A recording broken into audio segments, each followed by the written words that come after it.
So this is a video about 2JZ oil level sensors. So we've got some oil level sensors out of a 2JZ. This is for a front sump. This is for a rear sump. So the problem we all have is they break, right? They shatter. So I took all the guts off of this one, and I'm going to talk about some ways that we can get these working again.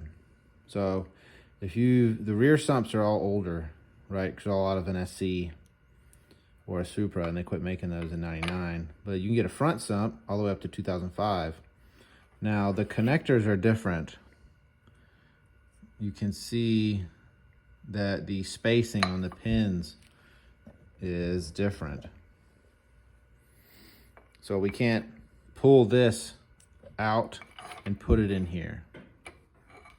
What we can do is take a soldering iron, melt and break this connection, and then unscrew this hanger off of the base and transfer this hanger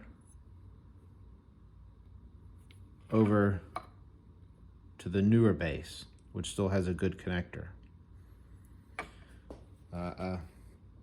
That's the easiest way, right? If you don't have one of these, there's another way that you can get this back to a connection state.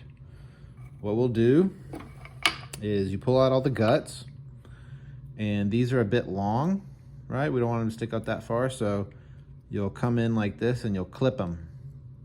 Clip them to where they're half their original length. What we can do then is get a Sumitomo 090 terminal, okay? And we will crimp that. Crimp that to a flying lead wire, right? We'll crimp that. Then what we'll have is we'll have a wire coming out of this end, and we can put that over like this. And then we can make this permanent by filling it with solder and a soldering iron. And after that, you come in with your heat shrink, right? Shrink that on each side. And then we will fill this interior with JB Weld. And what that'll give you is, that'll give you some flying leads, right?